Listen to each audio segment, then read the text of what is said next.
los diputados en esta comisión y tiene la palabra para su exposición inicial. Thank you, Mrs. President, honourable members of Parliament. First of all, I have to apologize. I speak a bit of French and I speak decent English, I hope, but Spanish I've never unfortunately learned, though it's probably a beautiful language. So, but with that, I have also to apologize that the weather paid its tribute. So, my flight was severely delayed, so apologies for that too. But thank you very much for the opportunity to speak to you today. I address all of you as the representatives of the sovereignty of Spain and therefore as custodians of the public interest in our topic. Before focusing on the popular resolution case, which I think is the core interest of today, I would like to take a bit the opportunity to present you the single resolution mechanism, the work accomplished as well as the work ahead of us. I will spend a bit of time on that at the end, because I really think this is important for national parliaments. I had the opportunity in a few cases, and I really appreciate this opportunity. A core lesson of the financial crisis, not just in Europe, but definitely in Europe, was legislators needed to introduce rules to avoid that taxpayers again would have to face to bail out failing banks in lack of any better option. With this in mind, the single resolution mechanism was built as the second pillar of the framework for the banking union, with the single supervisory mechanism, of course, being the first pillar. The mission of the SRB is simply to ensure an orderly resolution of failing banks with minimum impact on the real economy, the financial system, and the public finances of the participating member states and beyond.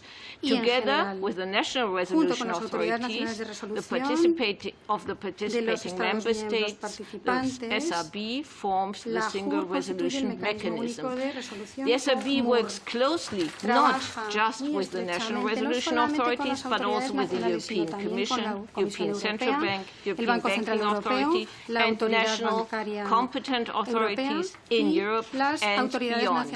Our framework and our decision-making process when addressing resolution topics requires the involvement of the relevant national resolution authorities. And therefore, in today's discussion, in line with our regulation, FROP is represented by Mr. Jaime Ponce, who is not just the chair of the Spanish Resolution Authority, but he is also a member of the Single Resolution Board plenary, and, where appropriate, in particular when we discuss Spanish banks, a member of the executive session of the Single Resolution Board. With that, just a brief introduction. We have roughly 140 banks or banking groups under our direct remit. All smaller banks are under the remit of the national authorities, with us having an oversight function. So the SRB aims to build, and this is, I think, the core topic, the resolvability of banks by designing resolution plans for these groups and thereby fostering preparedness for the management of a potential future crisis affecting a bank. If and when a bank is failing or likely to fail, the SRB might intervene to achieve the resolution objectives. And I'm saying might for a purpose, I'll explain that later. In particular, the resolution objective is to prevent severe negative effects on the stability of the financial system and to protect critical functions of these banks. Resolution is a specific insolvency procedure, and since a liquidation of a bank under national insolvency procedures might have severe consequences for financial stability and for the real economy, I think we all got a taste of that during the last financial crisis, unfortunately, a dedicated resolution framework was put in place. This is the BRRD and the single resolution mechanism regulation. It is, and I think this is to be spelled out, it's clearly an illusion to think that resolution can eliminate the costs which are inherent in the failure of a bank. But the resolution framework for the banking union introduces the chance to have an orderly and fair resolution and a fair distribution of the cost of the resolution. It ensures that shareholders will bear losses first and creditors bear losses after shareholders in order of their priority. I think it goes without saying that a resolution action, as any insolvency proceeding, is by nature intrusive. It's never pleasant. However, resolution provides the tools to tackle the negative external effects of the failure of a bank if the insolvency procedures cannot sufficiently safeguard the public interest in the specific circumstances. In particular, the resolution framework is designed to enable the resolution authorities to intervene swiftly, to allocate the cost of failure appropriately, and, last but not least, to avoid that taxpayers face the cost of a bank failure. Bail-in and not bail-out has to be the norm. This was the clear legal mandate when introducing the Bank Recovery and Resolution Directive. Let me briefly explain the conditions that must be met to put an entity into resolution. First and foremost, the entity is what's called failing or likely to fail. It means it's no longer able to meet its obligation. This is normally declared by the supervisor. It could be also declared by the resolution authority. Secondly, there are no supervisory or private sector measures that could restore the bank to viability within the available time frame. And last but not least, resolution is necessary in the public interest, which means that the objectives would not be met to the same extent if the bank were wound up under normal national insolvency proceedings. And the resolution objectives are first and foremost to continuity of critical functions of this institution and to avoid significant adverse effects on financial stability. Then, on top, to protect public funds by minimizing reliance on extraordinary public financial support. This is a nice way to avoid bailout, to protect covered depositors and covered investors, and to protect client funds and client assets. So the SRB shall take all this into account when deciding upon resolution and when choosing the resolution tool and resolution powers to be applied. Last but not least, and then I move to Banco Popular, one thing needs to be considered. There is an additional safeguard within the entire resolution framework, and this safeguard is called no creditor worse off. It basically means that in any resolution, at the end of the process, there is a counterfactual to make sure that no creditor is worse off in resolution than he would have been in an insolvency. With this in mind, let me now move to the SRB's first resolution decision, the sale of Banco Popular to Banco Santander. Banco Popular, BPI, was failing on the evening of the 6th of June 2017, as the bank had experienced serious outflows of liquidity in the previous weeks, or you could even say previous months, and had to acknowledge on that evening that it would not be in a position to match its expected liquidity outflows on the next day. On June 6, the European Central Bank, as the supervisor, concluded that Banco Popular was failing, and also Banco Popular itself communicated to the ECB and to us that it considered itself to be failing or likely to fail. Since there were no alternative measures available at this point that could have prevented BPE's failure within the available time frame, the SRB, as the resolution authority, in cooperation with FROP and with the European Commission, I should also add also Bank of Portugal was involved, had to act swiftly. In particular, the SRB had to decide between the two options I talked about earlier, to intervene by taking resolution action or to let the bank enter into normal insolvency proceedings under Spanish law. The board, in close consultation with FROP and also Bank of Portugal, decided that it was in the public interest to take resolution action for Banco Popular. Let me stress, if the SRB had not taken resolution action, BPE's banking license would have been withdrawn and BPE would no longer have been able to continue its banking activities on that evening or early morning. BPE would have no longer been able to grant loans, nor would it be able to carry out payment and cash services. And this would definitely have affected not only large enterprises, but also a large number of small and medium-sized companies, so the SMEs that play an important role in Spain's economy, as well as families and individuals. Every resolution action is unique. After analyzing the available resolution tools and combinations of tools, we have a kind of a toolbox there. The SRB board, together with FROP and Bank of Portugal, considered that in the given situation, the sale of business tool would be the most effective tool to reach the resolution objectives. The rapid outflow of liquidity required swift action to protect the continuity of the bank's critical functions and to prevent risks to financial stability. And here I have to say that due to the good preparation and cooperation between the relevant institutions, first and foremost FROP again, but also the ECB, Bank of Portugal, European Commission, ahead of the decision, we felt reasonably confident that we could take the resolution action successfully overnight. Let me be very clear, we have always planned for a resolution weekend, that we took our first decision on a Tuesday night, I think we were extremely lucky that we managed overnight.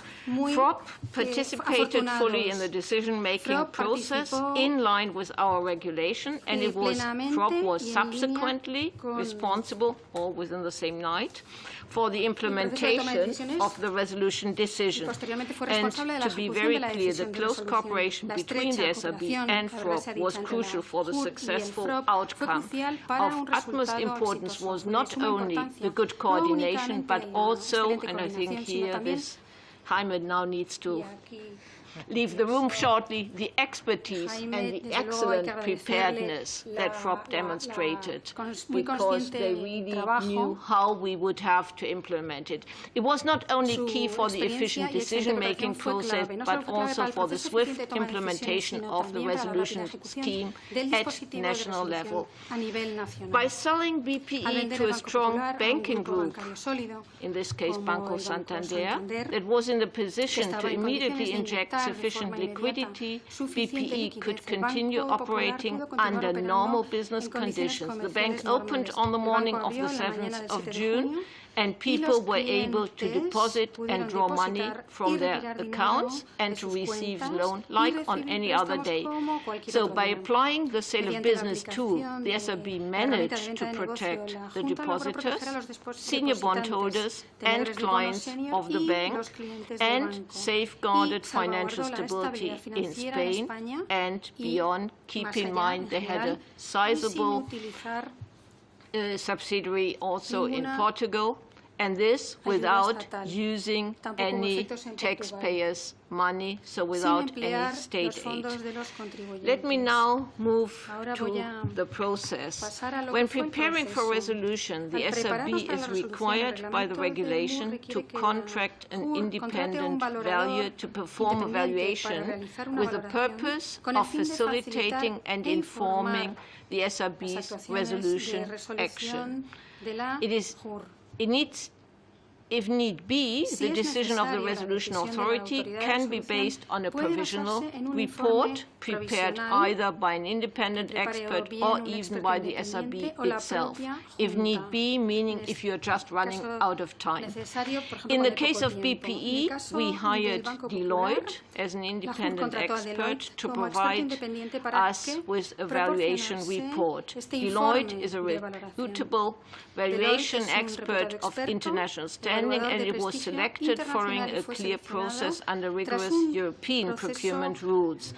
To explain this, the SRB launched in October 2015 an open call for tenders for valuation services. We launched in parallel also a tender for legal services. Following this procurement procedure, in April 2016, a panel of 6 firms with valuation expertise was established. Deloitte is one of the 6 panel firms. Since then, for a number of cases where we had the need to hire one of these firms for a specific assignment, we followed a clear process which is prescribed in the procurement rules. This means, first of all, there is a check whether the contractor is not in any conflict of interest regarding the relevant bank. Only those that declare that there is no conflict of interest will then be sent the request for services, and last step, the submitted offers are evaluated according to pre-established criteria. So it's a fairly stringent process. The independent valuer prepares the valuation report, which is a document that informs us, as I said, of the economic value of the assets and liabilities of the bank under prudent, realistic, but prudent or conservative assumptions. The purpose of the valuation differs a bit depending on the tools we consider. In this case, the valuation report informs the SRB's understanding of what would constitute commercial terms for the sale of business under various scenarios. To be clear, the valuation must be distinguished from the purchase price. This price is not established by the SRB on the basis of the valuation report, but by the buyer on the basis of a competitive marketing process. The price offered by the buyer is a reflection of the market's perception with regard to the value of transferred instruments, and this ultimately determines any consideration to be paid to the previous owners of the instrument. The SRB, in cooperation with FROB, now going back to Banco Popular, ensured that the marketing process was carried out in an appropriate manner. In particular, SRB and FROB decided that we contacted the 5 potential purchasers who had expressed their initial interest during the private sales process conducted by the bank. Or, to put it the other way around explicitly, we decided together that the bank had really tried its best to market the bank, and that it would not make any sense to start a new process, but to build on those that had emerged as at least interested. Out of the 5 potential purchasers, only 2 declared an interest, were granted access to the virtual data room of the bank, and in the end, only one bank, Banco Santander, submitted an offer. The offered price of €1 was considered to be in line with the commercial terms that were appropriate in light of the valuation performed by our independent valuer and the circumstances of this case. And just to add, I think all of this is public knowledge, on the day of the acquisition, Santander injected several billions of liquidity. This was necessary to comply with regulatory liquidity requirements and to restore confidence of the market in BPE. And subsequently, Santander had to inject a substantial amount of capital into BPE in order to comply with its solvency requirements. And, just to be added, because I've said that publicly, we did not accept when Banco Popular was sold any conditionalities. So Banco Santander had to accept the bank as is with all possible chances, but also with all inherent risk in the bank. So there is no back guarantee. Lastly, as mentioned before, it has to be kept in mind that the no creditor worse off principle is intrinsic in the BRRD and our regulation, so that for the time being there is still outstanding a so-called ex post valuation 3, the so-called no creditor worse off valuation, which is currently conducted by the independent expert. It's expected to be available in early 2018. If this valuation, I hope not, concludes that shareholders and creditors were worse off in resolution than they would have been in case of insolvency, I lack a bit imagination for that, the SRB is required by law to provide for compensation of the difference. As I said, resolution is intrusive and inevitably leads to legal action. And I think it is, as we can see now, a feast for lawyers who challenge not only the legal actions by the EU and national authorities involved in such a decision, but basically the legality of the resolution framework as a whole. It is ultimately for the European courts and for the Spanish courts to decide on such actions directed against the SRB's, respectively, resolution scheme. As the resolution of BPE is our first resolution case, it is absolutely clear that we are now facing quite a number of lawsuits, which probably then clears the ground for the hopefully not too many following cases. One of the main issues arising in the post-resolution development was, and still is, the appropriate level of public access to the relevant documents underpinning the above decision. During that night, or immediately afterwards, we published only a short version of our decision, summing up its main elements, and thereafter published a redacted version of the resolution decision. When assessing the issue, we had to take due regard to the protection of public interest as regards the stability of the financial system and the financial and economic policies of the Union, but we also had to take due regard that the documents contain quite a number of business-sensitive information of BPE, which must remain confidential as the entity is still active, now as part of Grupo Santander. Regarding the disclosure of the documents, the independent appeal panel of the SRB decided about 10 days ago that the SRB's prudent stance was in principle justified, but that we should nevertheless publish certain non-sensitive parts of the valuation report. We are currently assessing the appeal panel's decision with a view to publish on our website, hopefully before year-end, a redacted version of the valuation report and also some additional bits and pieces of our resolution decision. And before you get the feeling why it takes us so long, we need to also consult all the other stakeholders from ECB to including Banco Santander before we, and of course FROB, before we can publish. The treatment of all these documents with regard to their confidential nature is among the issues currently being assessed in judicial proceedings at the European level too.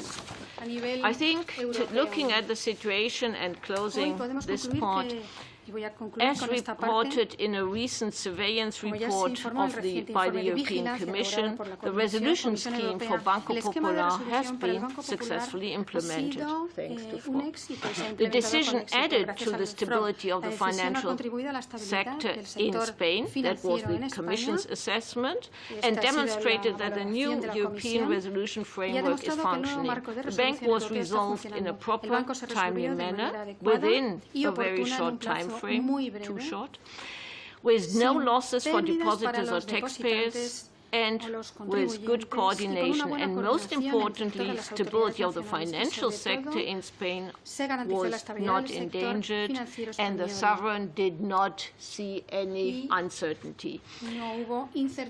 Let me perhaps just turn out where do we stand. Resolution should remain, I hope, the exception.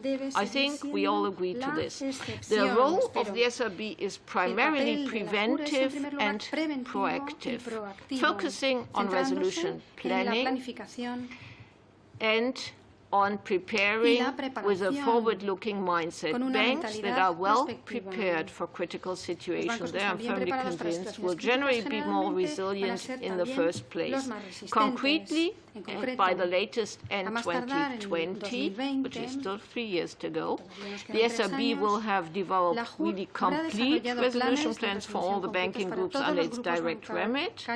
Until then, we are gradually enhancing those plans. Or to be clear, we already have plans for the vast majority of our banks. It's now about really enriching them. Let me also add that a resolution plan is by essence a living document. First of all, you plan for an unknown future, and secondly, it has to be reviewed annually to take into account all the changes coming from the bank itself and its environment, including regulatory evolution. And to that extent, as I'd been asked, the resolution plan for Banco Popular did not foresee sale of business. At that point, we thought we might have to recapitalize the bank. But in a resolution decision, you need to look at the facts surrounding at that point in time.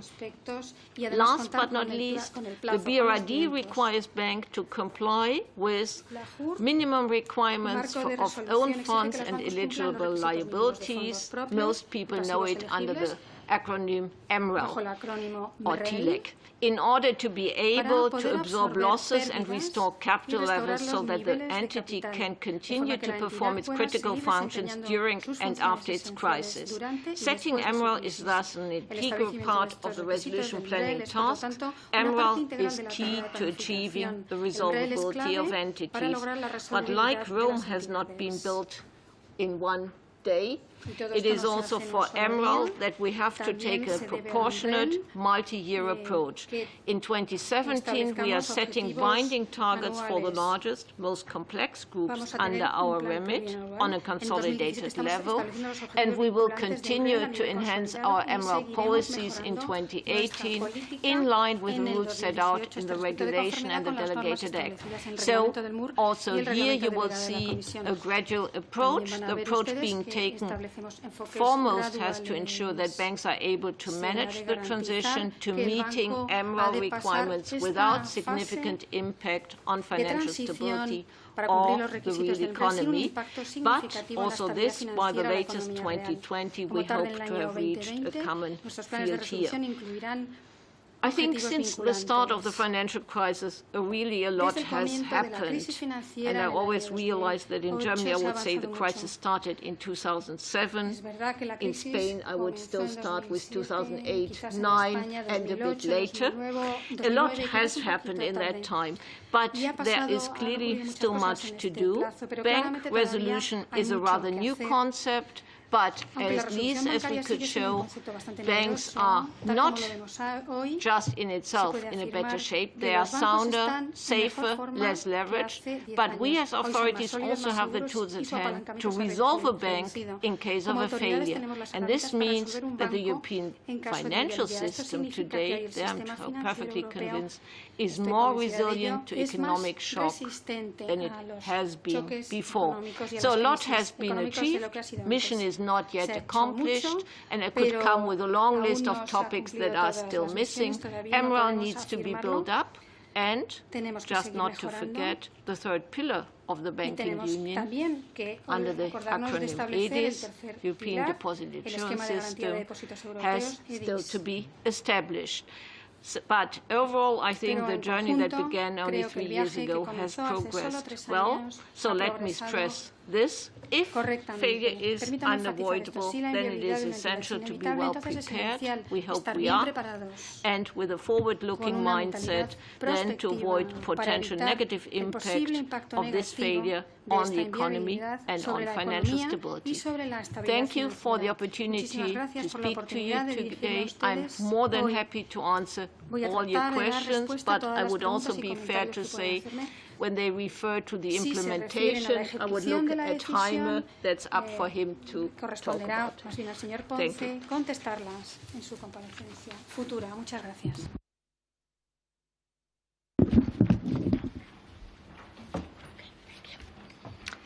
Muchas gracias, señora König. Van a empezar la intervención los portavoces.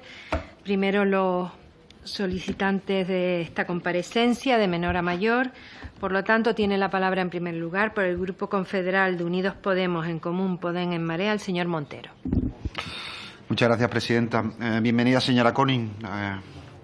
Lamento tener que comenzar mi intervención reprochándole que nos haya negado por 2 veces consecutivas el informe de resolución del Banco Popular. Me permito hacerle reproche porque este es el Congreso de los Diputados, el depositario de la soberanía popular. El Banco Popular era el 6º banco del país, era la decisión de resolución ha afectado a más de 300.000 pequeños ahorradores e inversores, la mayor parte de ellos a los que representamos todos y cada uno de nosotros y ante los que tenemos que rendir cuentas. La ausencia de ese informe nos impide realizar nuestro trabajo con la diligencia que nos gustaría y realizar nuestra tarea de representación política adecuadamente. Además, permítame recordarle que ni usted ni la entidad que usted preside han sido elegidas de forma democrática directa por ninguna instancia y que, por lo tanto, toda su legitimidad democrática es por vía indirecta y descansa esencialmente en su competencia técnica, en el ejercicio transparente de sus funciones y en la rendición de cuentas ante las instituciones democráticas soberanas. Así que cuando usted niega el informe, lo único que hace es recalcar todas las quejas de falta de democracia que afectan a las instituciones europeas. Pero entrando en materia, se ha escrito mucho desde ese 6 de junio en la que se produce la resolución del Banco Popular.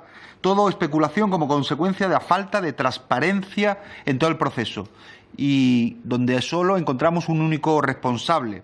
Hasta el momento no sabemos de forma fidedigna si fue un problema de liquidez o de solvencia. Al parecer, la JUR y el Banco Central Europeo reconocen que no tenían ningún problema de solvencia y que fue una crisis de liquidez.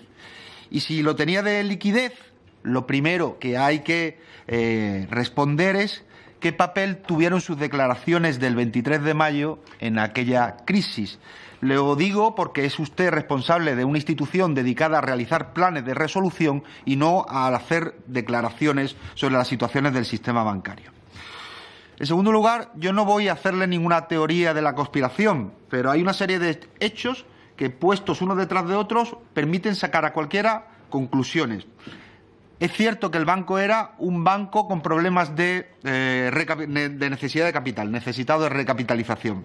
De eso no hay duda. Pero también era un banco sobre el que se habían manifestado de forma continuada acerca de su situación de solvencia y para el que incluso se estaba estudiando... Señor Montero, le tengo que pedir que vaya un poquito más despacio. Ya lo sé, presidenta, lo siento. Ya, es que si no es imposible el trabajo de los traductores que estamos haciendo traducción simultánea. Ya, es que son y nos vamos embalando. 10 minutos son muy pocos minutos para tantísimo dinero que se ha evaporado. Que seré generosa con los portavoces. Si ustedes hablan despacito, seré generosa.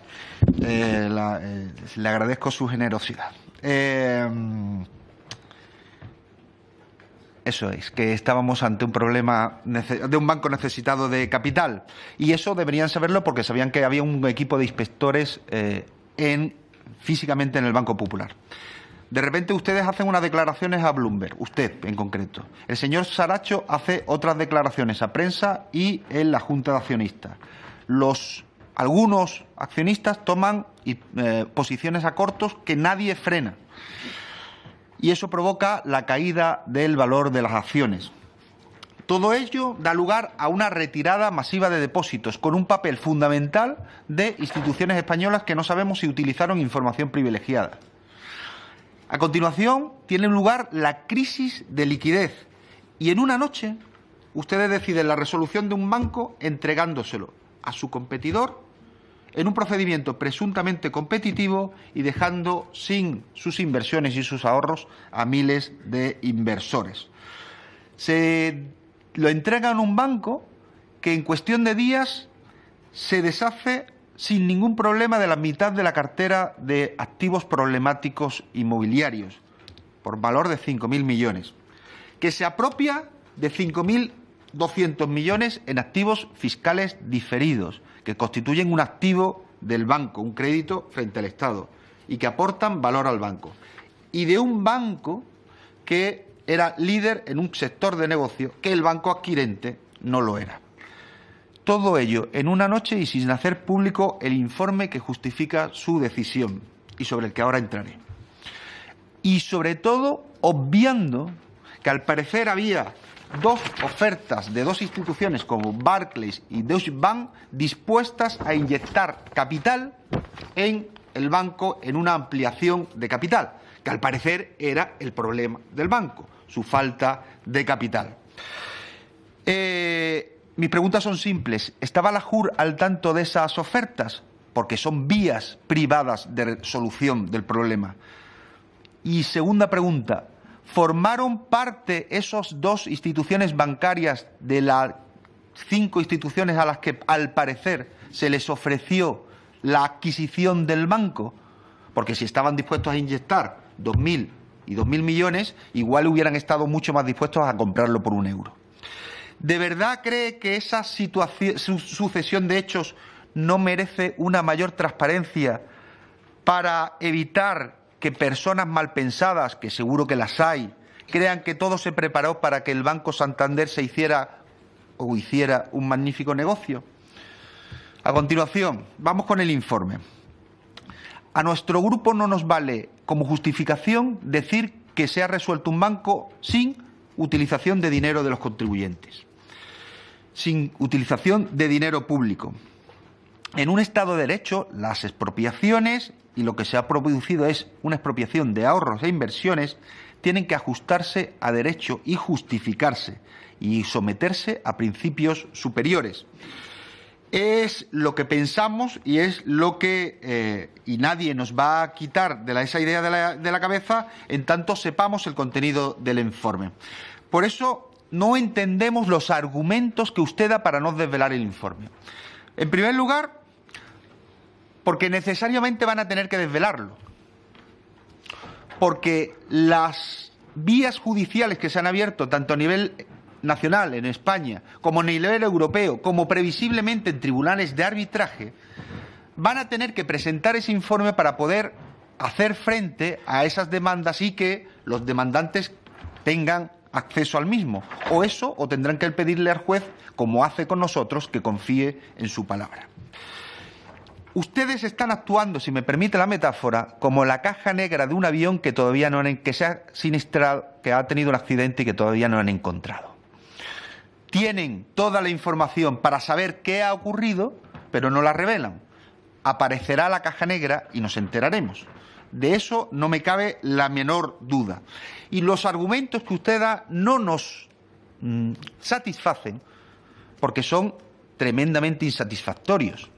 Primero, porque la información que usted da no tiene ninguna repercusión sobre la estabilidad financiera porque es información ya histórica, de hace al menos 6 meses. No entendemos cómo información de hace 6 meses puede repercutir en la estabilidad del sistema financiero en estos momentos. ¿Sabe sobre lo que sí puede ser sensible el informe? Pues que haya un desfase entre lo que ya saben y sabían los mercados y lo que aparezca en ese informe. Y eso no afecta a la estabilidad de los mercados, afecta a la credibilidad de la institución que usted preside. Ese es el principal problema.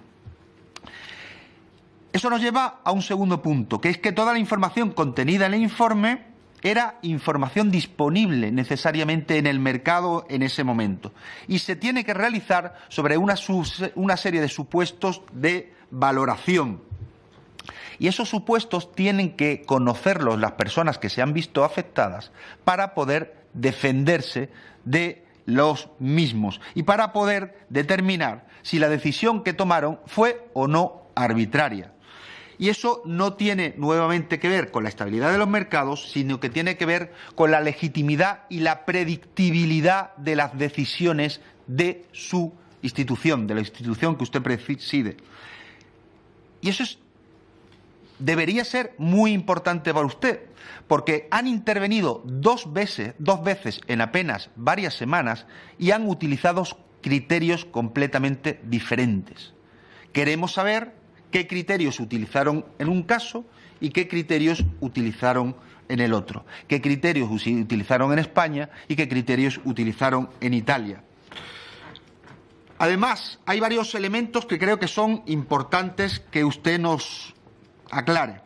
¿Había un escenario positivo de 1.500 millones en el informe, como inicialmente se ocultó? En segundo lugar, ¿qué fiabilidad le otorga a usted un informe de una institución que abre un umbral de valoración de la institución de 9.500 millones de euros entre la valoración positiva y la más negativa? Tiene que ir terminando, señor Montero. Sí, voy terminando, Presidenta. ¿Cómo puede ser que se utilice un auditor externo y no se utilicen los informes del Banco de España y del propio MUS, que tenían presencia inmediata, presencia directa en el banco, mientras que se sustentan sobre un informe que tardaron apenas unas pocas semanas en realizar y que es realmente el informe relevante? Porque el que van ustedes a publicar después de 6 meses lo que va a tratar de hacer es ajustar la valoración a la que ocurrió, para que se ajuste a la decisión que tomaron. ¿Se tuvo en cuenta a la hora de realizar ese informe las ofertas de Deutsche Bank y Barclays?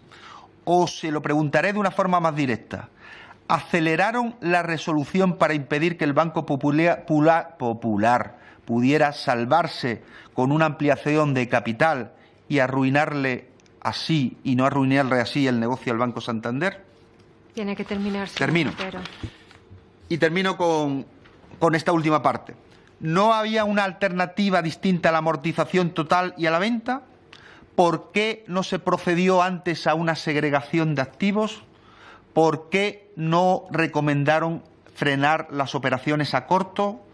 ¿Por qué tuvo que actuar el Banco de Santander como prestamista de última instancia inyectando la liquidez y no lo hizo el Banco Central Europeo? ¿Cuándo ustedes reconocían que el problema era de liquidez y no de solvencia? Muchas gracias, Presidenta. Gracias, señor Montero. Señor Saura, señor Saura, tiene usted la palabra en nombre del Grupo Socialista y le pido también que hable despacio, que seré generosa con el tiempo. Gracias. Gracias, señora Presidenta.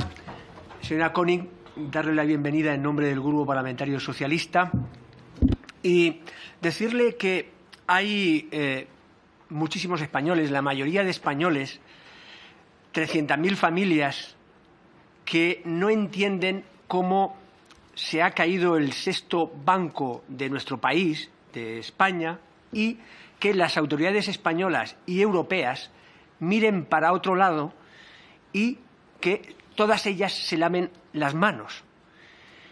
Y todo esto cuando hay muchas incógnitas, muchas incertidumbres, muchas dudas sobre la resolución del Banco Popular. Yo voy a ir directamente al grano, si me lo permite. Señora König, señorías, desde nuestro punto de vista ya se abre camino una evidencia, y es que la resolución del Banco Popular estaba ya tomada de antemano y que la falta de transparencia que ahora estamos criticando forma parte de esa decisión de antemano de haber resuelto el Banco Popular.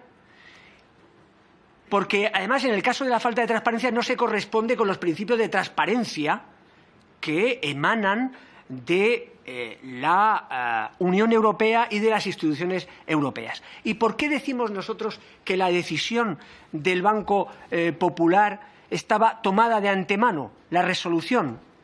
Fundamentalmente porque convenía políticamente al Gobierno de España y al señor Guindos aquí y fuera en Europa, y también al SRB también le convenía este tipo de decisiones. Y usted, si me lo permite, era una de las personas, y ha sido una de las personas responsables de esa resolución y de la idea de que estaba tomada de partida, de antemano, resolver el Banco Popular. Y me baso y nos basamos en algunos hechos. El primero, hemos conocido después por la prensa que hay varios bancos de inversión importantes que estaban interesados en invertir, en ir a las ampliaciones de capital anunciadas por el Banco Popular ampliaciones de capital a principio de este año. Segundo elemento que para nosotros es importante, es un hecho que confirma la tesis que he expuesto inicialmente, es que los comentarios que salen de su entorno, del entorno de la JUR y los suyos propios, son una prueba más de que había un acuerdo de resolver el Banco Popular y no dar una solución privada al Banco Popular. Es la evidencia, otra evidencia más. Por eso, claro, le preguntamos directamente, ¿está de acuerdo usted con que no es aconsejable hablar del Banco Popular tal y como se hizo en su entrevista del 23 de mayo? Precisamente, la crisis de liquidez se produce justo después de la doble filtración. Y no lo dice el Grupo Parlamentario Socialista, lo dice el propio Banco Central Europeo. Cuando publica el 6 de junio de este año, dice el Banco Central Europeo, los depósitos perdidos desde el 31 del año son particularmente relevantes. Lo del 31 de mayo son particularmente relevantes, una vez que los medios de comunicación publicaran que el banco podía entrar en un proceso de resolución si no se producía una venta a corto plazo. Luego, es evidente que la crisis de liquidez se produce a partir de esa doble filtración que se produce en la JUR, primero por usted y después por su entorno.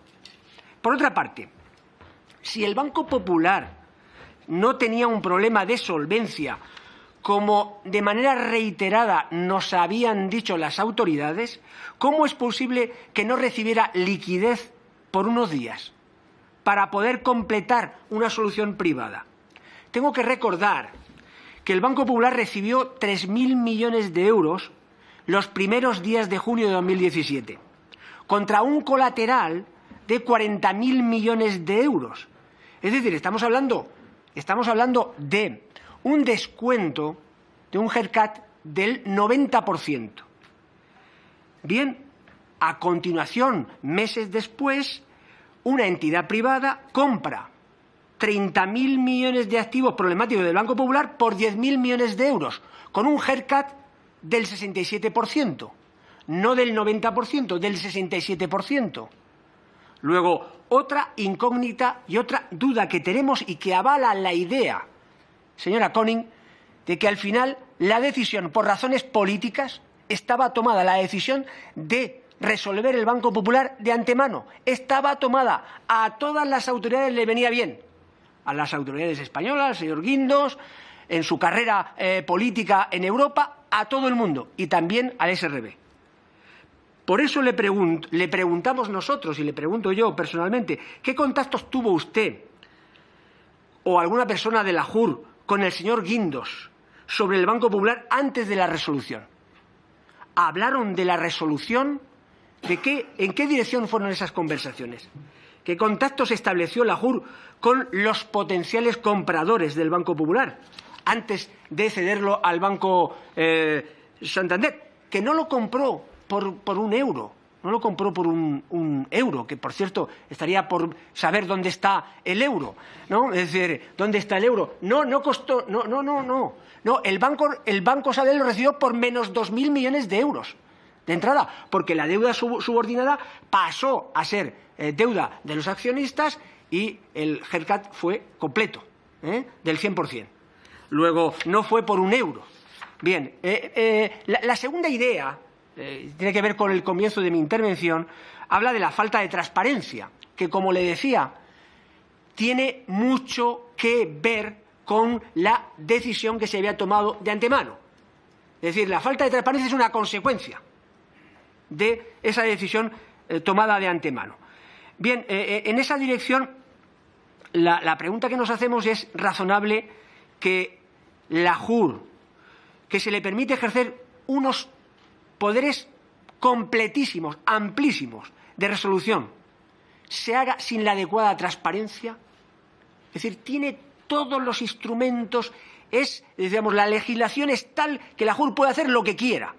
Bueno, y a cambio no se da un mínimo de transparencia, cuando además es uno de los principios que emanan de las instituciones europeas. En ese sentido, estoy de acuerdo con mi colega cuando le decía que el Congreso de los Diputados, en esta comisión de investigación, deberíamos conocer ese informe, y no lo entendemos y no lo entiende la sociedad española. En eso coincido con mi colega que anteriormente ha intervenido. Usted dice que no se publica por razones de estabilidad financiera. No, pero si los problemas de estabilidad financiera ya se generaron cuando se produjo la intervención. Hubo inestabilidad en los mercados financieros españoles, hubo inestabilidad y además, bueno, un banco español tuvo que convivir, quiero decir, con la prohibición de las ventas a corto durante mucho tiempo. Y, por supuesto, a la banca intermedia española, las decisiones de la JUR en relación al Grupo Popular, quiero decir, al Banco Popular, afectó a la banca española, evidentemente, a los costes de capitalización de la banca española, particularmente de la banca mediana española. En ese sentido, señora König, ¿puede confirmar que Deloitte está detrás o está haciendo el segundo informe de evaluación? Si es así, nosotros pensamos que hay un conflicto de intereses. Después de lo que ha sucedido, pensamos que hay un conflicto de intereses.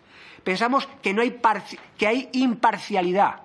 Quiero decir, que no hay imparcialidad por parte de Deloitte. Eso es lo que quiero decir de manera más concreta. Por eso le pregunto, ¿está detrás Deloitte de ese informe que falta? A nosotros nos parece que hay conflicto de intereses. El Banco Santander hizo la oferta por el Popular en tiempo y en forma a las condiciones de la subasta. Es una de las preguntas también que le quiero hacer. Nosotros no estamos de acuerdo con que no tenga coste para el erario público español, porque los DTAs efectivamente tienen un coste a los contribuyentes españoles, los DTAs del Banco Popular, por no hablar de la reestructuración de plantilla que se va a producir en el Banco Popular a partir de la resolución del Banco Popular. Y termino ya, señora presidenta, termino ya. Con la idea con la que comencé al principio, la decisión de la resolución del Banco Popular estaba tomada de antemano. Y estaba tomada de antemano y lo pone de manifiesto una idea final. Y es que el SRB tomó decisiones, las herramientas que utilizó no fueron herramientas de un banco con problemas de liquidez.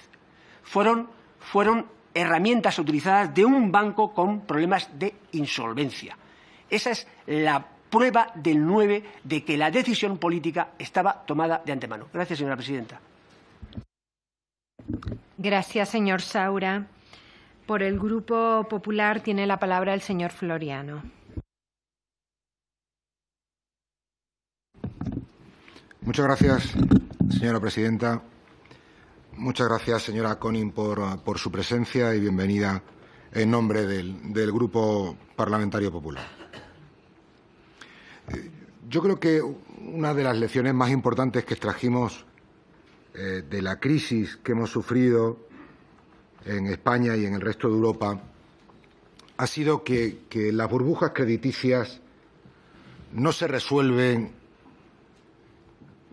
con más barreras, con más fronteras, en definitiva con menos Europa, sino que superar estas crisis deben implicar siempre más Europa, menos barreras, en definitiva menos fronteras.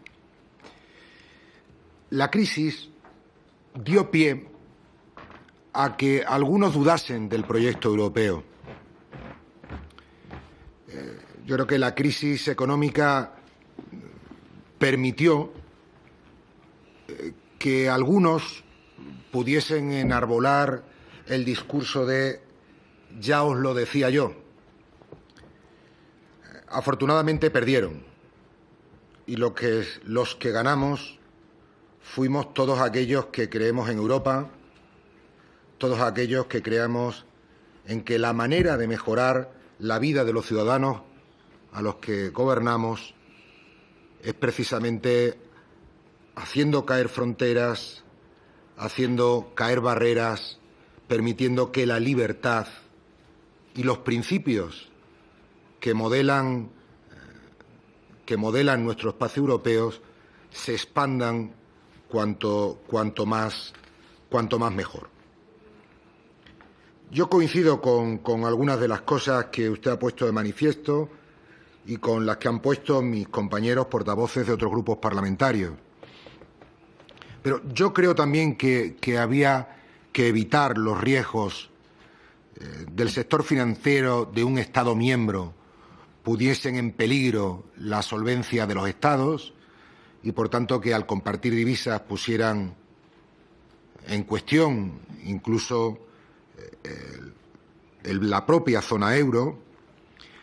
Había que garantizar que todas las entidades financieras, o al menos las sistémicas, estuvieran sometidas a los mismos criterios de supervisión, y había que evitar también que el futuro o la financiación de una empresa estuviese marcado por la situación del sector financiero. Y yo creo que algo importante, ¿no? Algo importante en la que yo le puedo decir que en este Parlamento ha habido iniciativas de los grupos parlamentarios preguntando por los costes para el erario público de otras situaciones de otras entidades financieras. No recuerdo, pero estoy seguro que ha habido más de 50 iniciativas parlamentarias, ¿no? Afortunadamente, aquí ha habido una crisis, la del Banco Popular, y eso no ha costado un euro al contribuyente. Resulta, permítanme que comparta con todas sus señorías, resulta en este sentido un poco sorprendente que haya quien pueda sostener seriamente que el ministro de Economía de un país está contento y feliz porque se ha ido a la quiebra el sexto banco de ese país. Se puede sostener, pero imagino será porque lo habrá visto en su ámbito. Yo, desde luego, no me imagino al señor de Guindos ni a un ministro de Economía de mi partido contento porque quiebre el sexto banco de nuestro país. Con esa diferencia, yo creo que en todo el grupo, en todo el abanico parlamentario de esta Cámara, ha habido un gran consenso para avanzar en la dirección de la Unión, para avanzar en la dirección de la unión bancaria, en definitiva, para avanzar en el sentido de más Europa. El consenso para avanzar fue muy amplio, ¿eh? Así se firmó el acuerdo, para que no alcanzasen los problemas del sector financiero a los contribuyentes. Se avanzó, se ratificó por España de manera unánime en este Congreso y en el Senado al poco tiempo de hacerse en el Congreso. Para nosotros no existen dudas de avanzar en esta dirección. Pero créame, señora König, que la falta de transparencia va a permitir, y está permitiendo, que algunos puedan justificar su posición o la posición de poner en cuestión el futuro de la Unión Europea, el futuro, en definitiva, de la unión bancaria en definitiva, el futuro de la Unión. La falta de transparencia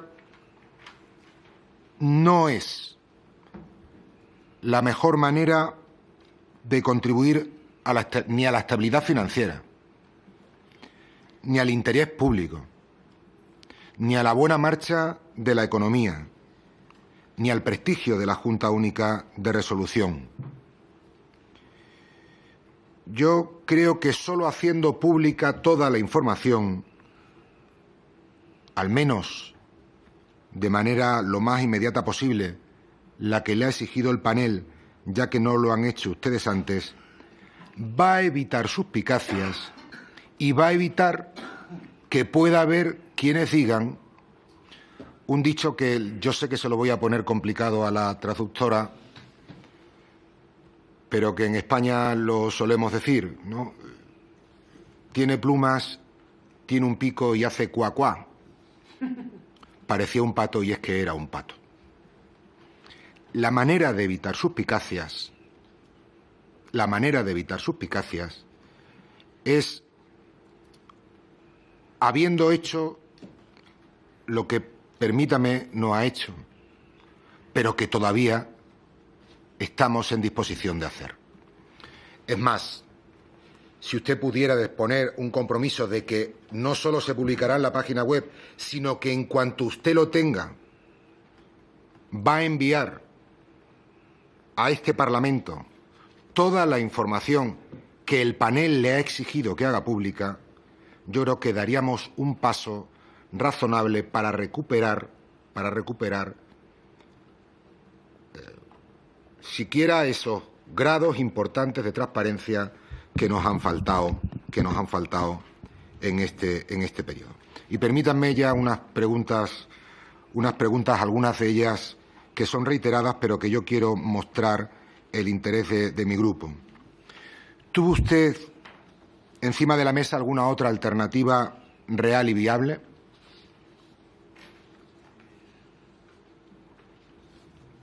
¿Por qué o cómo compara la resolución del Popular con los bancos venecianos?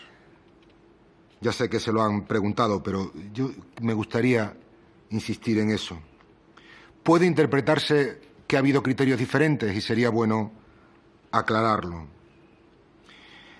¿El comprador del Popular debe asumir los riesgos derivados de los costes de litigio? ¿Se concedió alguna garantía al comprador en este sentido? ¿Algunos de estos riesgos legales podrían afectar al JUR o al FROP? Una de las cuestiones que ha puesto de manifiesto la crisis del Banco Popular es que se hace necesario un instrumento para dar liquidez. ¿Se está trabajando en esa dirección? Y finalmente, ha hecho usted referencia al REL. Y quiero mostrarles la preocupación de mi grupo. Hay un importante sector de banca intermedia en nuestro país. Sería necesario desde nuestro punto de vista que ustedes considerasen que las exigencias a cubrir o a exigir que cubran las diferentes entidades financieras estén condicionadas por el tamaño de cada entidad, porque si no pueden poner en una situación complicada a los bancos intermedios que tienen más dificultades para acceder a los mercados de capital. Y termino, señora König, con un ruego. Termino ya, señora presidenta, con su permiso. Avancen en la transparencia. Avancen en la transparencia, porque si no le estaremos dando la razón a aquellos que puedan pensar que la falta de transparencia lo único que hace es ocultar lo que algunos puedan pensar. Nada más y muchas gracias. Gracias, señor Floriano. Por los grupos no solicitantes de la comparecencia, tiene la palabra en primer lugar la señora Sagastizabal por el Grupo Vasco. Gracias, presidenta. Gracias, señora Elke König. Gracias por su comparecencia hoy aquí. Una comparecencia importante, ya que ha sido el organismo comunitario que dirige el encargado de determinar el pasado mes de junio la liquidación y venta del Banco Popular al Banco Santander por tan solo €1. Si bien hoy nos ha tratado de esclarecer algo el tema del Banco Popular, desde luego nos ha parecido insuficiente, ya que la caída del Popular y su venta a su competidor, el Santander, está llena de aspectos que nos dejan muchas dudas o cuestiones sin resolver.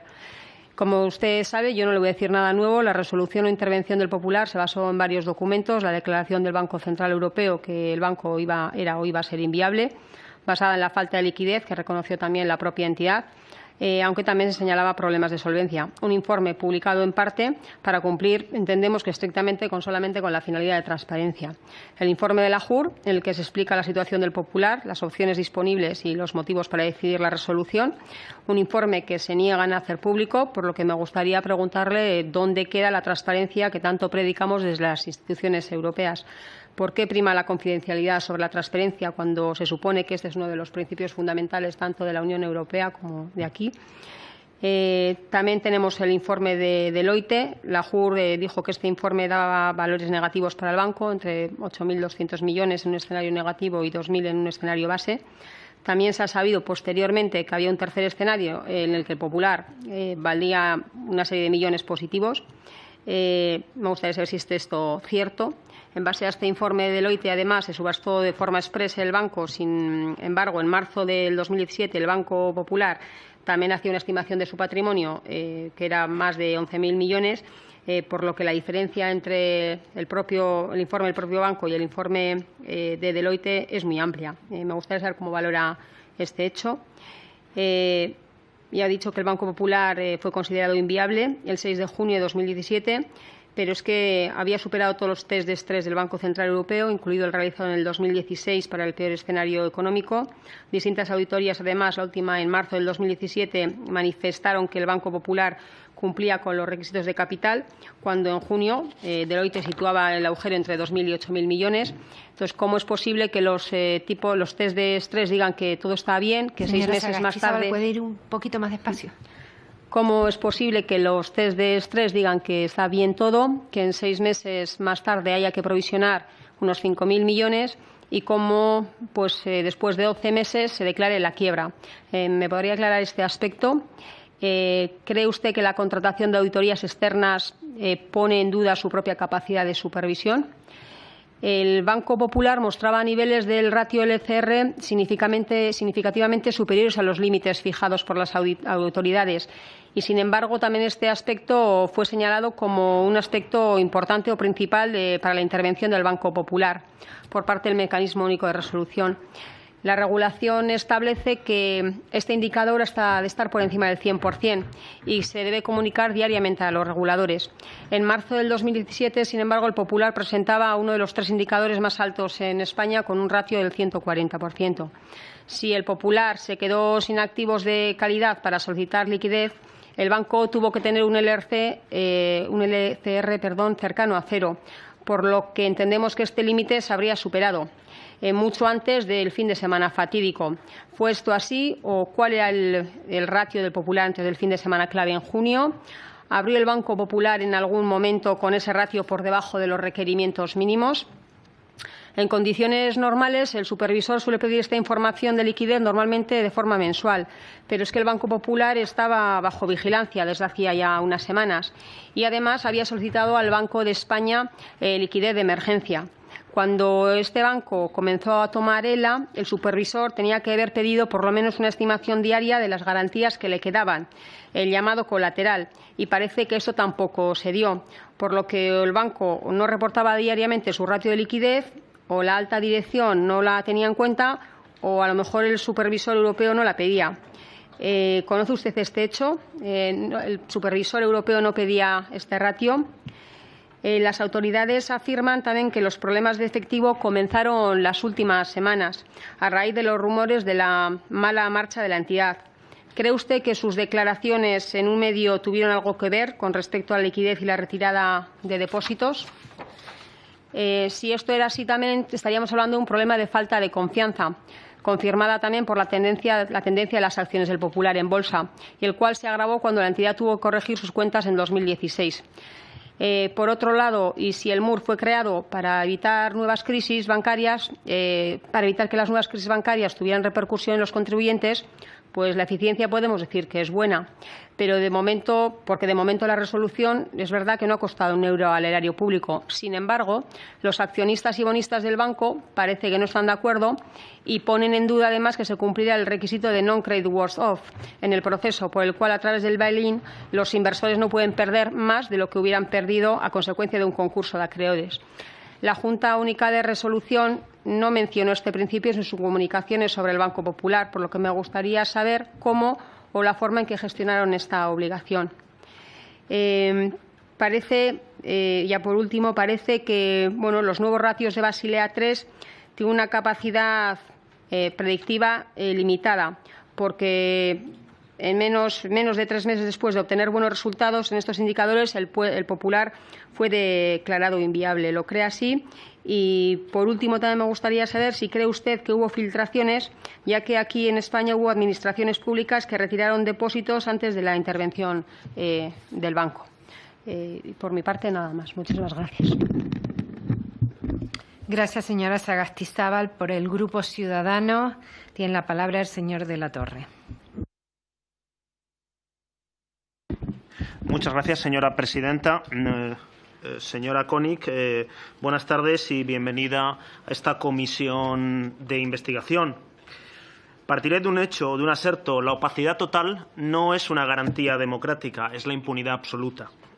Y lo normal cuando hay una opacidad completa en un procedimiento es que no se entienda nada.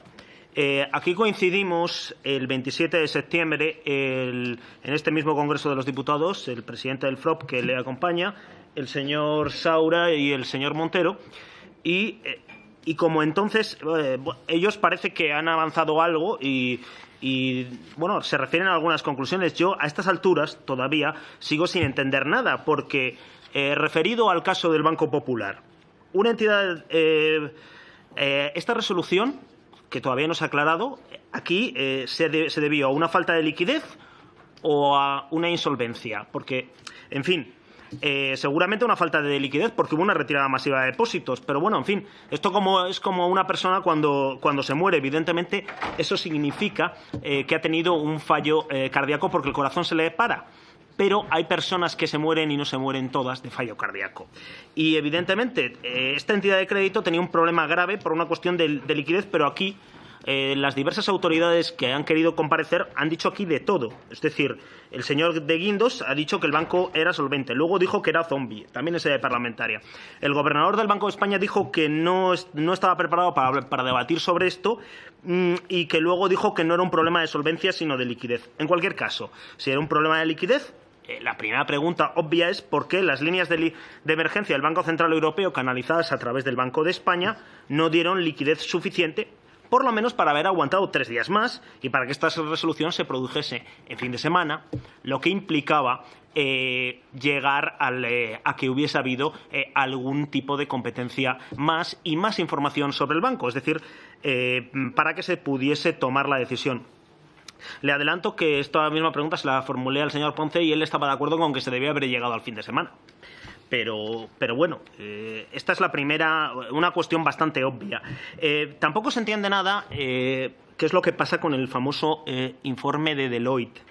Bueno, lo primero que no se entiende con respecto al informe de Deloitte es por qué se seleccionó a la auditora Deloitte y no a cualquier otra firma. Usted ha dicho que había 6 distintas, pero es que el hecho es que Deloitte auditó casi sin salvedades a entidades financieras españolas, antiguas cajas de ahorro, que luego necesitaron una inyección pública de fondos de rescate de 40.000 millones de euros. Que Deloitte está sancionada en firme por el Instituto de Contabilidad y Auditoría de Cuentas. Que Deloitte está acusada penalmente y pendiente de juicio como persona jurídica ante la Audiencia Nacional precisamente por las auditorías que desarrolló respecto de las entidades financieras que luego acabaron formando Bankia. Si esta era la mejor opción que tenían, ¿cuál era la peor? Por otra parte, aquí decía anteriormente don Aristóbulo de Juan que no entendía, y a mí me pasa lo mismo, le pasa lo mismo al señor Montero, por qué se prescindió de los inspectores del Banco de España, de la inspección del Banco de España y de la propia inspección del mecanismo único de supervisión. Y se utilizó, se pidió un informe a Deloitte, entre otras cuestiones, aunque solamente fuese porque estos señores tienen potestades públicas y tenían mejor conocimiento, o debían tenerlo, interno del banco. Pero bueno, prescindiendo de todo esto, como ya se ha preguntado aquí, se habla en el informe de Deloitte de un escenario central y otro más estresado, y había uno menos estresado. ¿Por qué no se hizo público que en el tercer escenario el Banco Popular se valoraba en 2.000 millones de euros? Por cierto, ¿qué datos se utilizaron para realizar la valoración? ¿Y cuál es la situación actual del proceso de evaluación ex post de la resolución del Popular? Y la valoración definitiva nos puede confirmar si la realizará este experto independiente de Deloitte u otro, y si va a ser el mismo experto, ¿considera usted que estamos o no en una situación de conflicto de interés? Por otra parte, tampoco entendemos por qué no se facilita, por razones de transparencia democrática, este informe a esta comisión de investigación. Se ha recurrido por unanimidad de la comisión al panel de recurso, pero realmente es que no se entiende, porque sencillamente es que por no entendemos ni siquiera por qué no se cumple el reglamento 806/2014, que dice que es probable que haya información obtenida por la Junta, las autoridades nacionales de resolución y sus asesores profesionales durante el procedimiento de resolución que sea sensible.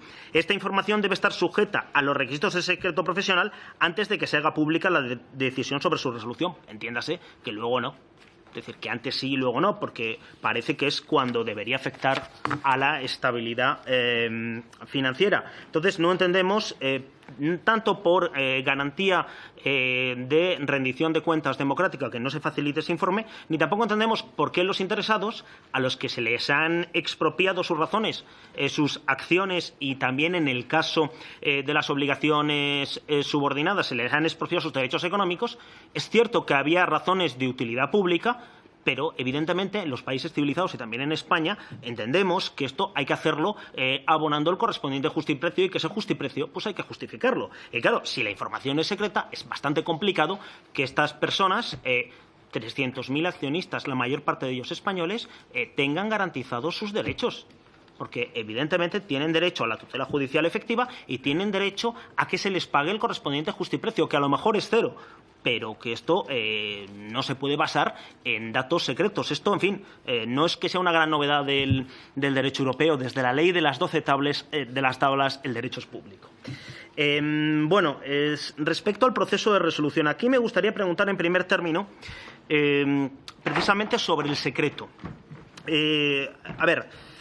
El 23 de mayo de 2017, 2 semanas antes de la intervención del Banco Popular, del proceso de resolución, usted reconoció en una entrevista en Bloomberg TV que Banco Popular es uno de los casos que estamos mirando, pero no es el único.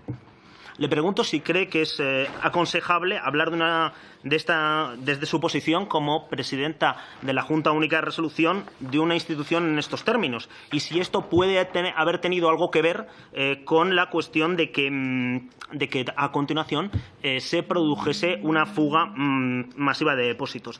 Posteriormente, el 31 de mayo, se produjo una filtración de información, o a lo mejor se lo inventó Reuters, quién sabe. Reuters informó, también, citando fuentes de la Junta Única de Resolución, de un aviso preliminar en relación al Banco Popular que maybe needed to be wound down if it fails to find a buyer. Podría necesitar ser liquidado si no se encontraba un comprador.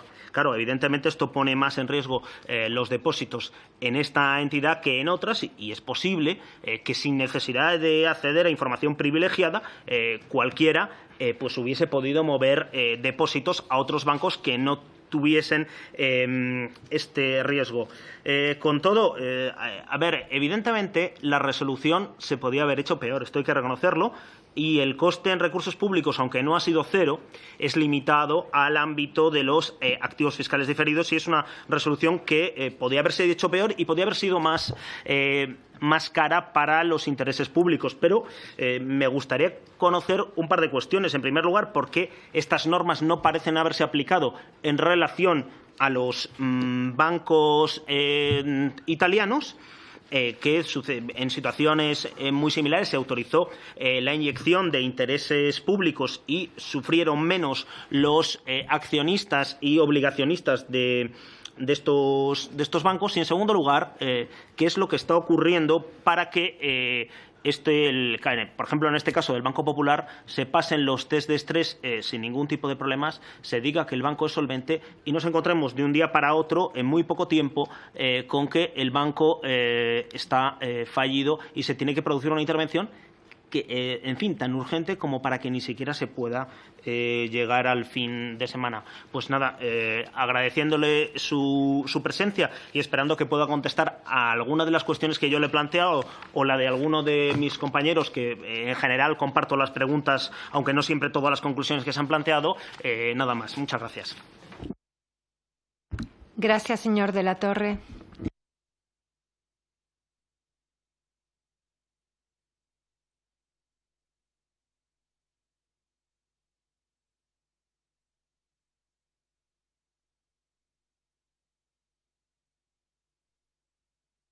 Vamos a hacer un receso de 20 minutos. Okay, thank you. Ellos tienen una invitación. So you can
unos malentendidos bastante potentes.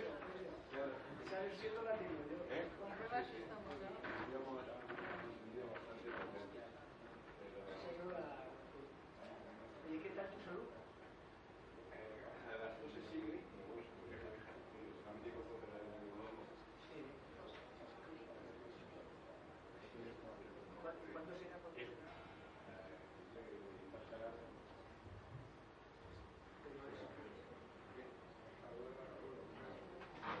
Pero no, es que no por la carrera de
I don't know. Otherwise,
Pues reiniciamos la comparecencia con la respuesta y para cerrar ya esta comparecencia de la señora König. Thank you. Muchas gracias. Let me try to bundle the questions. I think most of you requested information on transparency. Let me reiterate what I said before. Transparency of information is crucial. We all agree on that. But it's always a balancing act. And within the resolution scheme and also, and in particular, within the evaluation report, there are confidential parts that would harm either financial stability at large or would be, and this is clearly the second part, be against the interest of the bank that is still an active bank, now as part of Banco Santander. So this was why we took a careful decision and then left it to, first of all, foremost our appeal panel to challenge our decision, and the appeal panel has now decided, and we will provide this information, but that we have said all from the beginning, not just to the plaintiffs that appealed, but we will provide that information to everyone. When I said it will be on the website, you can rest assured we will also provide you, but also European Parliament with that information. And as I said, there are still more claims again in the European Court. report. So we'll have to see. I think it's a bit step by step and by no means against transparency. You had another comment, and I tried to also bundle them, a bit about accountability. I think it's clear the SRB chair, the SRB board members have been appointed by the European Parliament. We are clearly accountable to the European Parliament, but there's also another dimension. In any resolution scheme, this resolution scheme is always endorsed by the European Commission. So actually you have also another layer besides clearly the national authorities that join us, and all acts that the SRB does can be in general terms challenged in the European courts.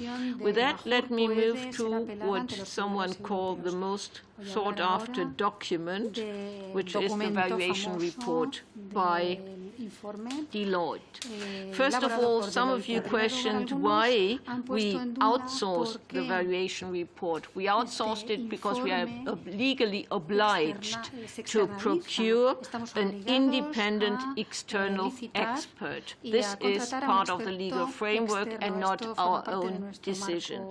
When I explained to you in my introductory remarks that we have done this big procurement, this was exactly to be able that in case of need we can act swiftly, otherwise we might have to ask a bank, please not to fail, because we need 6 months to procure an expert. So what we have is this panel of experts, and then we do a short procedure. And I don't want to hide that in a number of cases, our first big hurdle is to find one of the experts who is not already conflicted. We had also a case where we needed an expert, and all 6 companies were already working on the file. So this is not that you have a free lunch of experts. Deloitte will be doing both valuations. What is called Valuation 2, which is the one you referred to, which was informing our valuation decision, and also the valuation, which we call Valuation 3, so no creditor verse of valuation to see what would have been the counterfactual. This has also been questioned by the European Parliament, and we have therefore answered also to the European Parliament. These are distinctly different valuations, but there is no legal obligation to go for distinctly different firms for these 2 valuations. Whether we always use the same firm remains to be seen in future. But there is also fair benefits in this case. As one of you mentioned that, I would say, presumably like most audit firms, there have been issues. Rest assured that we used an international team. As time was of the essence, there were really numerous experts from Deloitte working on this file. I think this was bit covering the questions around valuation, and again, as we are now redacting the Valuation 2 report, I hope that we can conclude before Christmas and then present you with some literature for Christmas. Valuation 3, the counterfactual for no creditor worse off, we are still awaiting that valuation. It has not been delivered. It is expected to be in. I would be careful, probably rather in February than in January. And then again, we have to assess what part of this can immediately be public, but that's a decision for them. Then you had a number of questions around the situation of Banco Popular. So, question, was it failing due to liquidity concerns? Was it, how comes, how does this fit together with the stress test? Let me first perhaps mention the stress tests that were performed by the European Central Bank in 2014 and 2016 had distinctly limited focus. They were looking into special scenarios, definitely only scenario, and they did not show the bank as being being extremely strong. But the banks managed to pass these stress tests. But a stress test is always just a spotlight on specific topics, and a stress test is never looking into liquidity issues. Now, clearly, on that evening, the bank was failing due to liquidity concerns, and the bank itself stated that it was failing on that evening. And as you mentioned, that there was, I've read this also in the press, there were at least two banks willing to provide capital. Honestly, the bank on that evening stated that it was failing. The bank did not acknowledge of any possible rescue plans, and we have not come across anyone who was knocking at our door to support the bank on that evening. So this was why we prepared, we actually prepared during that night for liquidity support, and this is perhaps important to see. We can use also the Single Resolution Fund for liquidity support, but the Single Resolution Fund still being built up at that point could have supported the bank probably with an amount which would have solved their liquidity problems for 2 days, not being able to solve it. This is why work is, and I've been asked this also, ongoing, a bit out of the lesson learned of this, but also other crisis files, to consider how should we really deal with liquidity in resolution, what is the right answer to liquidity in resolution, in preparing, in improving the preparedness of banks, but also in having an answer for who would be the one to give liquidity in resolution. Now, there were questions around haircuts, liquidity coverage ratio, and the like. This is not for us to comment on.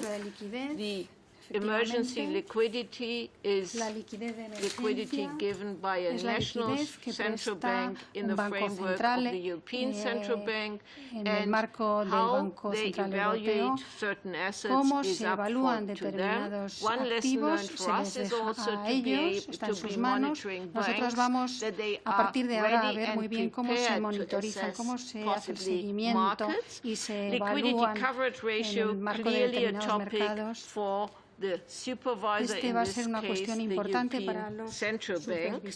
I think I would stop here with perhaps one additional thought. You can lengthily discuss whether a bank has a solvency or a mere liquidity problem. The liquidity problem in this case was also a consequence of the bank trying to market itself, trying to find additional capital or a strong buyer to buy. So there is an underlying solvency problem to this liquidity problem. It's not either or. But clearly, the failing or likely to fail decision was first and foremost based on a liquidity issue. Let me address the topic that has also been considered leaks. Clearly, there was a Bloomberg interview where I commented based on a question by Bloomberg journalist who said he was looking into the bond values and the like. I don't recall it now precisely, of Banco Popular. What are you going to say? And I think my comment was fairly literally that we are never commenting individual banks, but that Banco Popular, like a number of banks, is clearly a bank under our scope, and we are looking into the bank. So it was basically a bit of framed no comment. Era una manera de decirle no voy a hacer comentarios. Y no hubo después de esto ninguna reacción en los mercados tras esta entrevista. A continuación, el artículo de Reuters, como nosotros lo llamamos informábamos.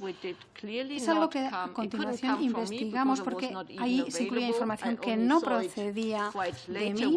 Yo no estaba disponible en este momento. De hecho, estaba en los Estados Unidos. No hay indicación clara de que la información que recogió procediera de nuestra institución. Se ha preguntado a este periodista cuál es su fuente, porque nosotros no emitimos, digamos, alertas, ni comentamos, ni hacemos comentarios sobre estos casos. La conspiración, bueno, pues quizás se pueda decir algo, pero no hay fundamento para esto, ya que hay una serie de autoridades públicas que han estado implicadas en todo esto. En primer lugar, el Banco Central Europeo, después el AJUR, el FROB, el Banco de España, por supuesto, también el Tesoro de España, que había sido informado cuando las cosas se pusieron difíciles. Y desde luego también había un consenso amplio en el sentido de que las actuaciones que estábamos sugiriendo eran las adecuadas en interés de la estabilidad financiera y en España y en interés, desde luego, no posiblemente de cada uno de los accionistas, pero sí de los depositantes, de los obligacionistas y el contribuyente en general. Que yo sepa, no hubo debate ni conversaciones con posibles adquirientes o interesados. No sé si quien ha leído la prensa en España ha tenido noticia de esto, pero no hubo ninguna conversación con posibles compradores antes. El ejercicio de mercantilización al final de este proceso, el que hicimos, y en ese punto fue a través del FROB, que hizo un mandato a un banco de inversiones, debido al hecho de que, por supuesto, esta institución, el FROB, conocía mejor la situación en España, claro. Así que en este momento no hubo ningún tipo de acuerdo prefabricado o preestablecido, en el sentido de que el propio Banco Popular tuviera interés y quisiese este desarrollo. No sé si esto se ha dicho en la prensa, pero no es cierto. Han mencionado ustedes de que ha sido una excelente transacción para el Banco Santander. Como ya he dicho en mi introducción,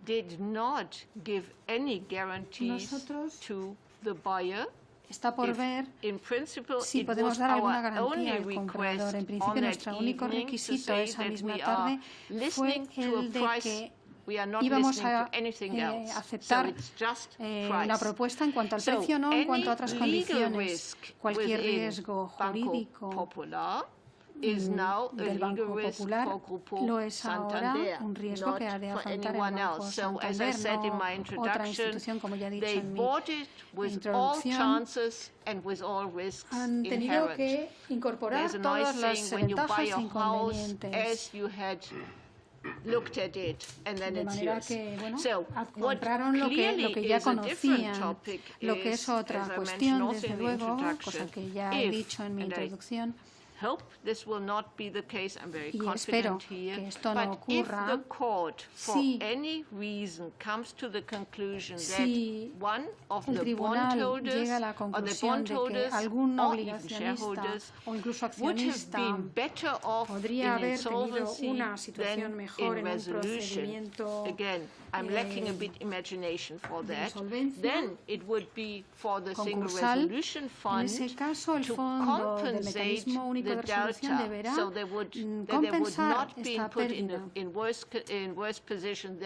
De manera que tenemos que garantizar que su posición no sea peor en el caso de este procedimiento de resolución.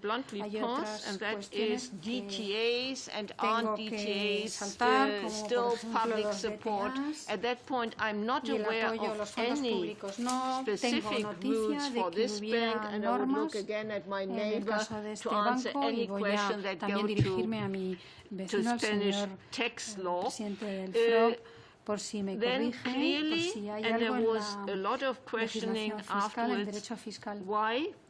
Después hay otra pregunta. ¿Por qué en este tiempo tan escaso hemos tenido un caso de resolución en España y no resolución en la entidad italiana, sino un procedimiento concursal. Ya he explicado que en el caso de un banco inviable o con probabilidad de ser inviable, la JUR debe evaluar junto con las autoridades nacionales si se dan las condiciones para una resolución. Y había dos requisitos: funciones deficientes de la institución y preocupación por la estabilidad financiera en general. Si comparamos la situación del Banco Popular con su tamaño, también su importancia, su peso dentro del mercado nacional, con los dos bancos venecianos, era evidente, y creo que allí no tuvimos absolutamente ninguna duda. Había evidentemente que estar a favor de la resolución en el caso del Popular. Los dos bancos de Venecia, hay que tener en cuenta que estos bancos en los últimos 2 años y más han sufrido estrés importante. Ya habían solicitado una recapitalización previa y había un desapalancamiento. They had withdrawn from most of their active business over these 2 years, so that we came to the conclusion, looking at the banks individually, but also looking at the 2 banks together, that in the region they were active, roughly 30 other banks could easily step in to provide the critical function, and that the banks were not really linked to the financial system in any form that could cause concern. Now, Italy, and this meant that due to the regulation, the banks then would be put under normal national, in this case Italian, insolvency procedure. The Italian state then decided, but subsequently, to ease the sale había que amortiguar un poquito, facilitar la venta de estas entidades. Creo que fuimos justos también, tanto con los obligacionistas como los accionistas, que pudieron vender. Todas las cosas no son blanco o negro. Hubo una serie de ayudas, de national consideration was a decision entirely for the Italian state and nothing that we were interfering, could interfere or could have interfered in. So I think you can't really compare, except the fact that these were 2 banks that were by far smaller and therefore had not the sufficient footprint to be put into resolution. Las consecuencias de su inviabilidad eran mucho menores. Y por último, voy a comentarles también, porque se ha hablado de los requisitos MREL que nos importan mucho en esta entidad.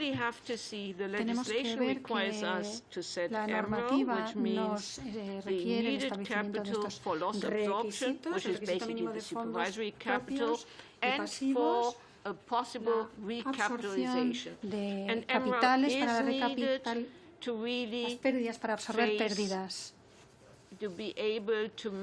Hay que ser capaz de aplicar la resolución, la decisión, pero también hay que actuar de una forma proporcional. Esto supone que el cálculo para estos requisitos no es sencillamente matemática, sino que tenemos que elaborar en nuestra decisión una estrategia de cuál es la mejor forma de resolver un banco, cómo tratar la cuestión en sus circunstancias específicas, y también comunicar al público que hemos decidido conceder una fase transicional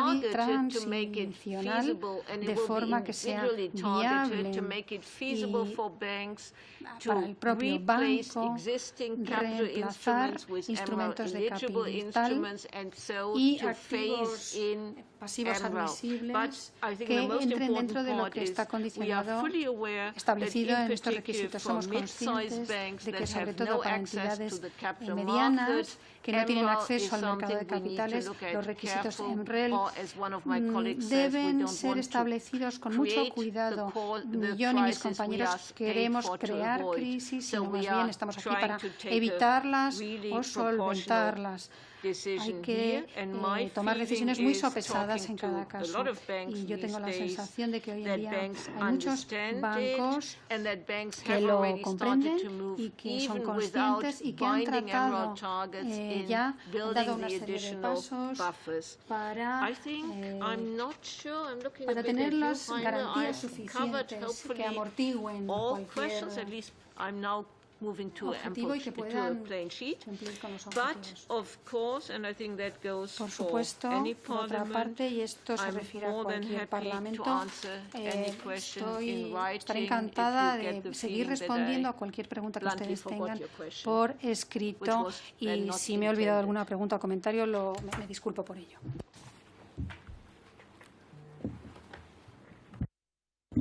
Gracias, señora König. Antes de levantar la sesión, como presidenta de la Comisión, sí quiero hacerle llegar que esto es un Parlamento de un país europeo que ha pedido una documentación y que ha garantizado además la prudencia en el tratamiento de esa información y que desde luego no tiene la equiparación a despachos de abogados ni a lo que pueden ser ciudadanos generales de colgar en la página. Por eso le informo que lo debe de saber, que la semana pasada este Congreso también ha recurrido al panel, pero sí nos gustaría que tuviera la gentileza y la consideración con este Congreso de los Diputados, no de que nos enteremos que está colgado en una página, sino que se valorara la importancia para los ciudadanos españoles, para las instituciones españolas, de la información. Una cosa son los despachos de abogados, otra cosa son los ciudadanos individuales y otro es un Parlamento como el Parlamento español. Asimismo, quiero agradecerle su presencia, pero sí le tengo que manifestar, dado que no hay réplica, que prácticamente ninguna de las cuestiones que han planteado los portavoces ha sido respondida. La información que ha dado en su réplica no es la información que le han solicitado los portavoces y me hago en este momento eco del deseo de los portavoces de ejercer el poder hacer las preguntas por escrito y que pudieran ser contestadas por escrito, dado que no tienen posibilidad de réplica en el planteamiento que hemos hecho de esta comparecencia.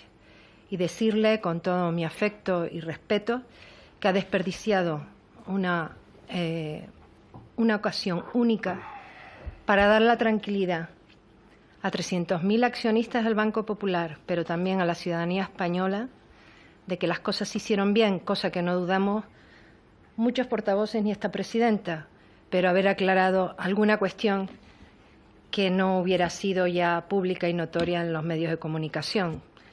Nos hemos enterado del proceso, cómo funciona la Junta de Resolución, nos hemos enterado cómo se selecciona la empresa auditora y nos hemos enterado muy ampliamente del tema italiano, pero desgraciadamente de los temas que quería saber esta comisión, pues no, le agradecemos mucho su presencia, pero desde luego vamos a hacerle llegar esas preguntas por escrito de reiteración de los planteamientos que han hecho los portavoces. Muchas gracias por su presencia. Levantamos la sesión para la próxima comparecencia, saben ustedes que es dentro de 20 minutos. Muchas gracias.